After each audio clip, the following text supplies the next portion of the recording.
Monsieur le Premier ministre, au nom de mes pairs du secteur privé, nous vous disons que l'espace du dialogue social tripartite, l'espace du travail décent et productif, l'espace d'une citoyenneté active à l'écoute des partenaires sociaux signataires de conventions collectives nationales et sectorielles, cet espace-là, Monsieur le Premier ministre, l'entreprise s'en réjouit et s'honore de votre présence, témoignant ainsi toute l'importance que vous accordez d'abord, d'une part, à la démocratie sociale tripartite, que nous voulons toujours plus vivante, d'autre part à la cohésion sociale, ce puissant levier de croissance économique inclusive que nous voulons plus forte, et enfin, à l'approche objective des droits fondamentaux au travail et à l'investissement privé, bâti autour d'un climat de confiance État, employeur, travailleur.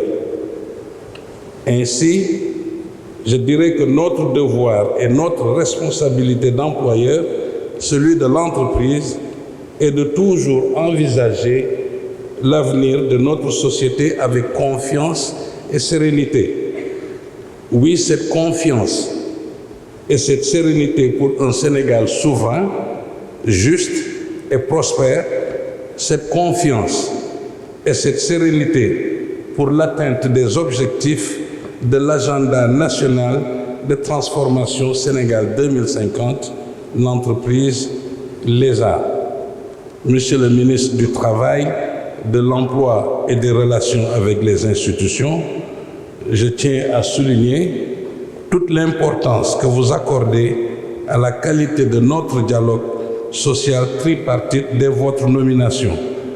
Et en effet, nous avons ensemble cette ambition tripartite d'améliorer le mieux-vivre et le mieux-être de chaque citoyen sénégalais par le travail, la productivité et le mérite. Monsieur le Premier ministre, l'élève qui a fait le témoignage tout à l'heure, je pense qu'elle a été grandement applaudie parce que vous avez très très bien parlé, je ne sais pas où vous êtes.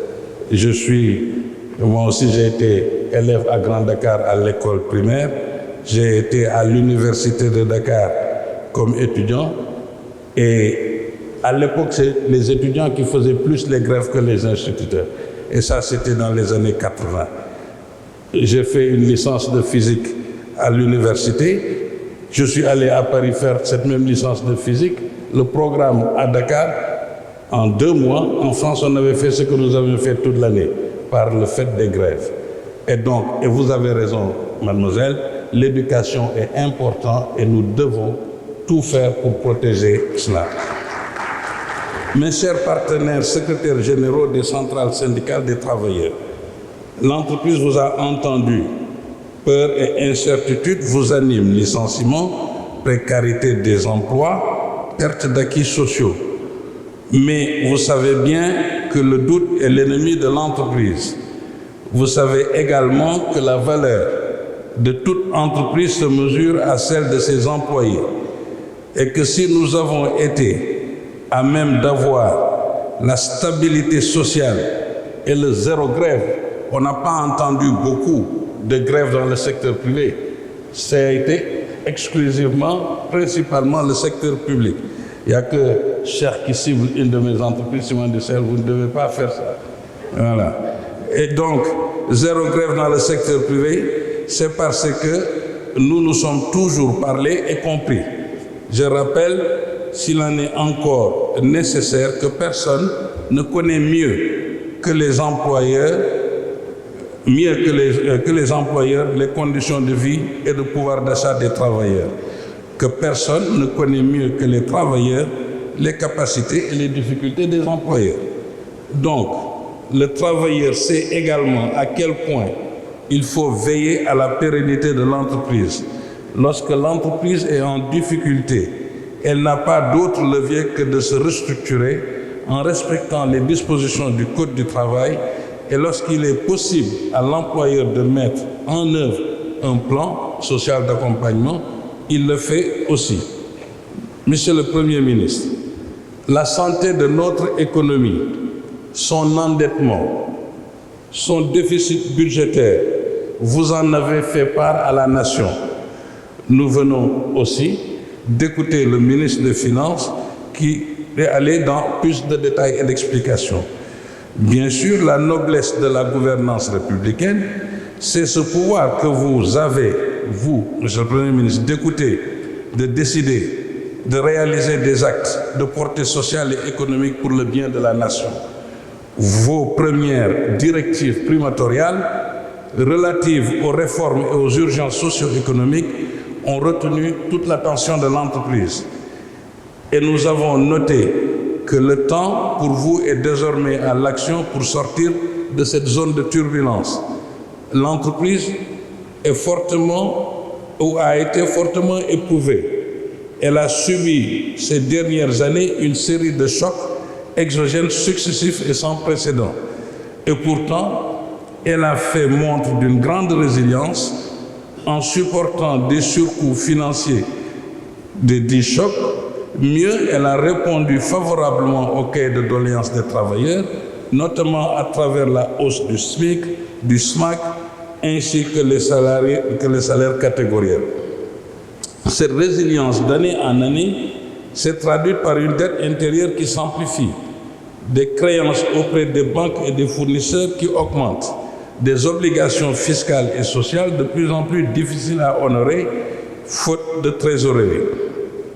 Les chefs d'entreprise, quel que soit leur secteur d'activité et la taille de leur entreprise, nous disent, Monsieur le ministre, Monsieur le Premier ministre, que la situation est difficile et qu'ils ont aussi un peu sur le dos les impôts qui poussent, la douane qui pousse, le contrôle économique et l'inspection du travail. Bien sûr, Monsieur le ministre des Finances, nous sollicitons qu'on ait des concertations plus régulières avec vous, vu la situation que nous avons. C'est une sollicitation et une demande du secteur privé, Monsieur le Premier ministre, d'une façon générale, à plus de concertation avec tous les ministres. Et la demande, quand le secteur privé sollicite, c'est généralement pour des intérêts pour le pays. Et nous renouvelons cette demande. Les réajustements de notre politique économique et budgétaire, ils les comprennent. Les contraintes de l'État également. Cependant, même si c'est difficile pour l'État, n'oublions pas que le chef d'entreprise n'a ni les capacités de l'État, encore moins les leviers gouvernementaux lui permettant d'agir en conséquence. Donc, Monsieur le Premier ministre, chers partenaires secrétaires généraux des centrales syndicales des travailleurs, la qualité de notre démocratie sociale est citée en exemple partout dans le monde. Et cela, nous le devons au sens profond de notre tripartisme constructif. L'ascenseur social, si cher aux travailleurs, ne peut se prendre sans l'ascenseur économique, si cher aux employeurs. C'est l'économie qui nourrit le social. Vous disiez tout à l'heure, les travailleurs c'est important, mais s'il n'y a pas d'entreprise, il n'y a pas de travailleurs. Donc, c'est l'économie qui nourrit le social.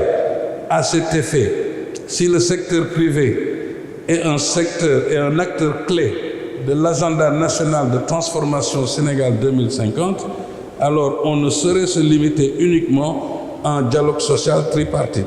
Ainsi, pour l'entreprise, le dialogue public-privé constructif est un impératif.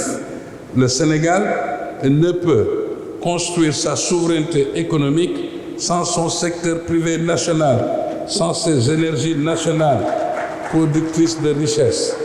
Les relations entre l'État stratège et sa grande famille d'entrepreneurs nationaux doivent être bâties sur la confiance, l'engagement, la solidarité, la transparence et le respect mutuel. L'entreprise prend les risques d'investir et ce n'est pas une charge pour la nation, mais plutôt ce partenaire qui contribue à la fiscalité. Cette entreprise-là n'est pas un lieu de privation ou de discrimination pour les travailleurs, mais plutôt ce créateur d'emplois qui permet la promotion sociale, l'égalité des chances et la redistribution des revenus décents. Cette entreprise-là vous renouvelle, Monsieur le Premier ministre, sa totale disponibilité. Oui, sa disponibilité pour notre souveraineté économique, alimentaire, numérique et énergétique.